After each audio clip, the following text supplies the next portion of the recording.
Bendita Esperança, com o pastor Eliezer Freitas. Jesus Cristo poderá voltar ainda hoje. Se ele não voltar, estaremos esperando por ele amanhã. Igreja da Bendita Esperança, Rua Augusto Trombini, 444, no alto da cidade.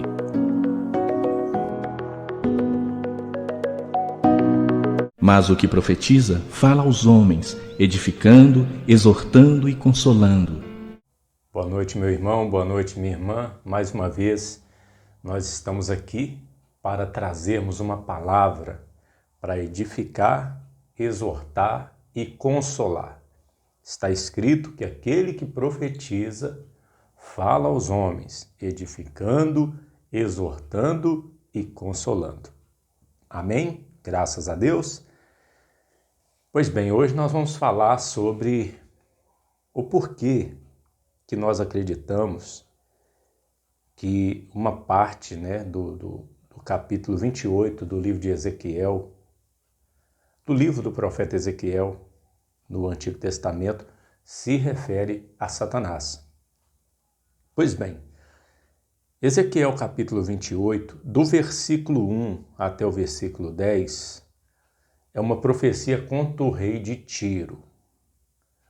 Tiro era uma grande cidade na época do profeta Ezequiel.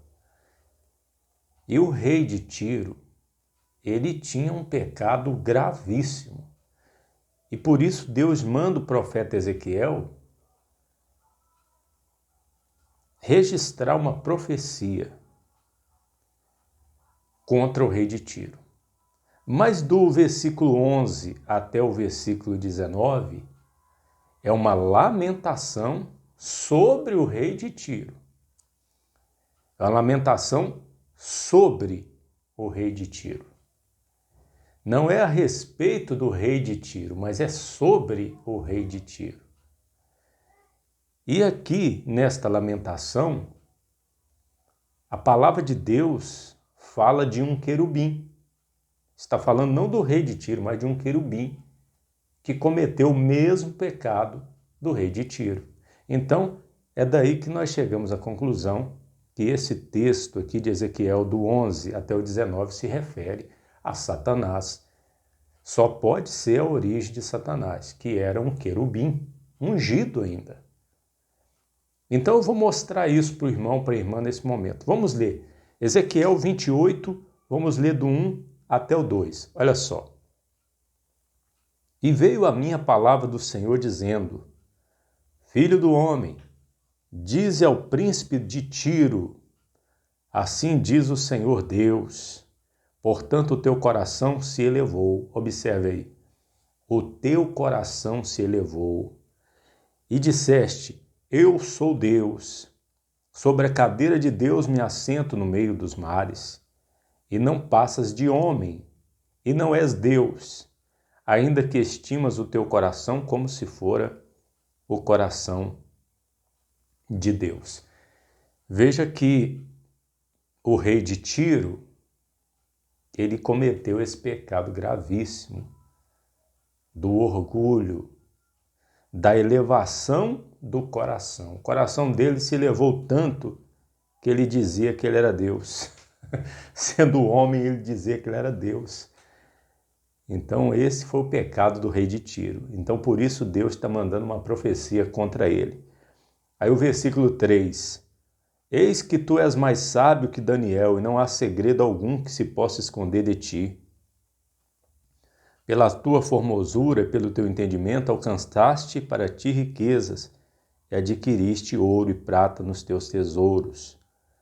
Pela extensão da tua sabedoria no teu comércio, aumentaste as tuas riquezas, e eleva-se o teu coração por causa das tuas riquezas.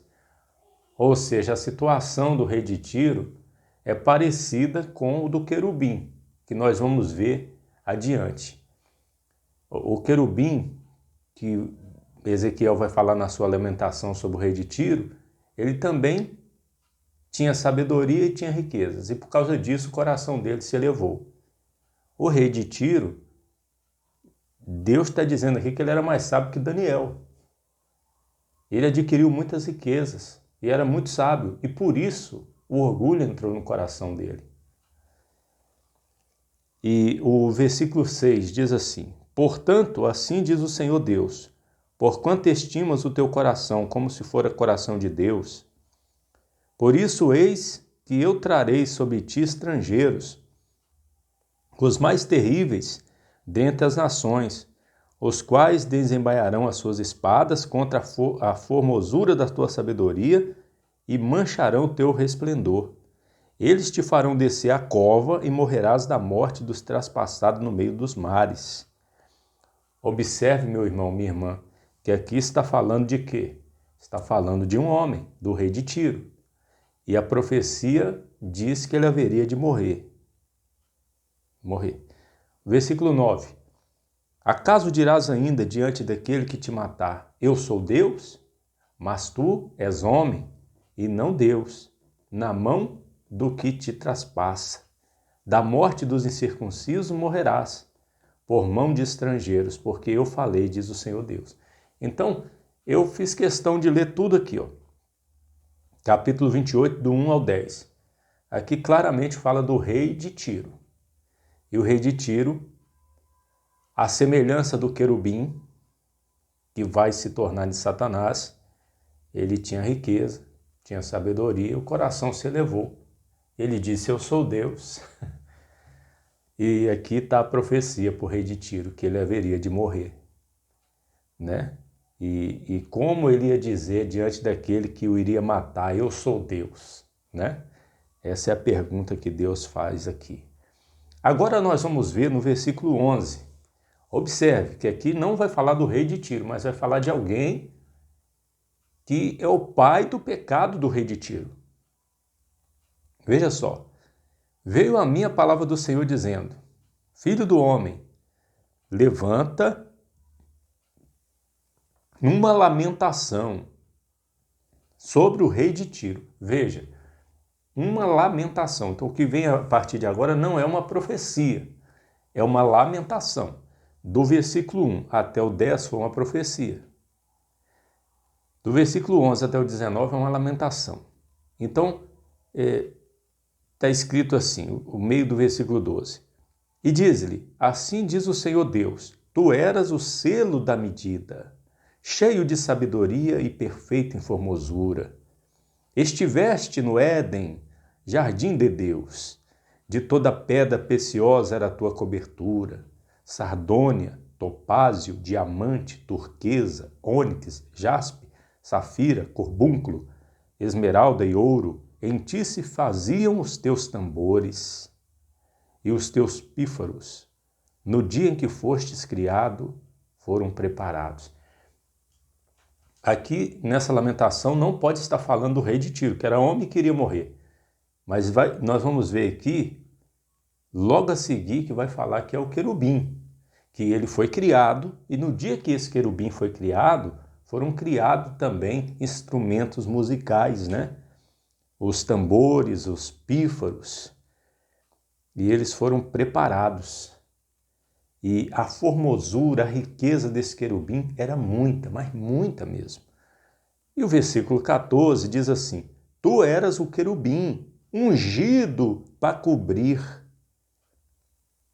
e te estabeleci no monte santo, de Deus estavas, no meio das pedras afogueadas andavas.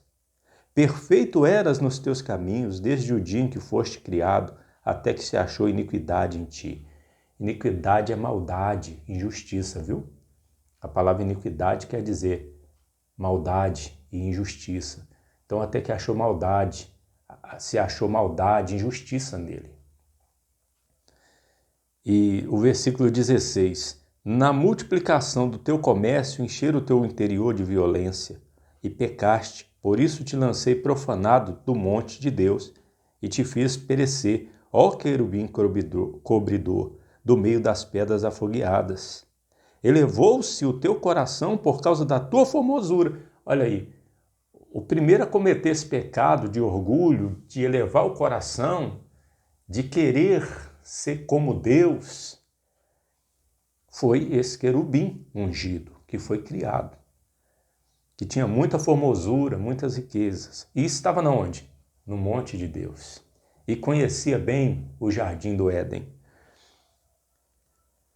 Elevou-se o teu coração, versículo 17, por causa da tua formosura, corrompeste a tua sabedoria por causa do teu resplendor. Por terra te lancei, diante dos reis te pus, para que olhem para ti.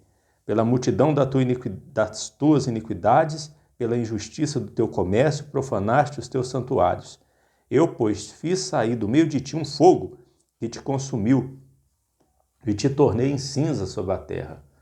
Os olhos de todos que te veem, aos olhos de todos que te veem, todos os que te conhecem entre os povos estão espantados de ti.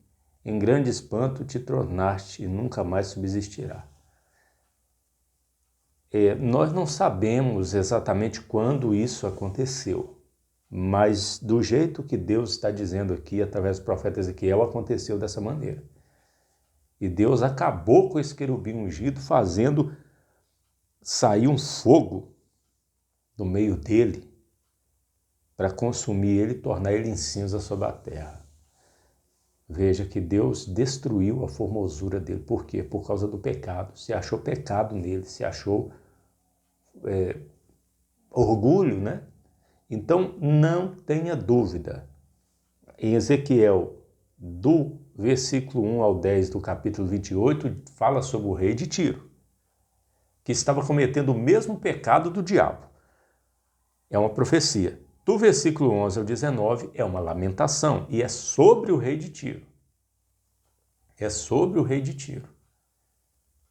E essa lamentação sobre o rei de Tiro lembra que o pecado dele é igual de um outro, um querubim ungido, que estava no Monte Santo de Deus, tinha formosura igual o rei de Tiro, tinha riquezas, sabedoria e elevou o coração. Então, o rei de Tiro, com certeza essa profecia se cumpriu e ele foi morto. E esse querubim ungido se tornou-lhe Satanás. E o final dele vai ser lançado, ser lançado no lago de fogo, né? Satanás, no dia do juízo final, vai ser lançado no lago de fogo.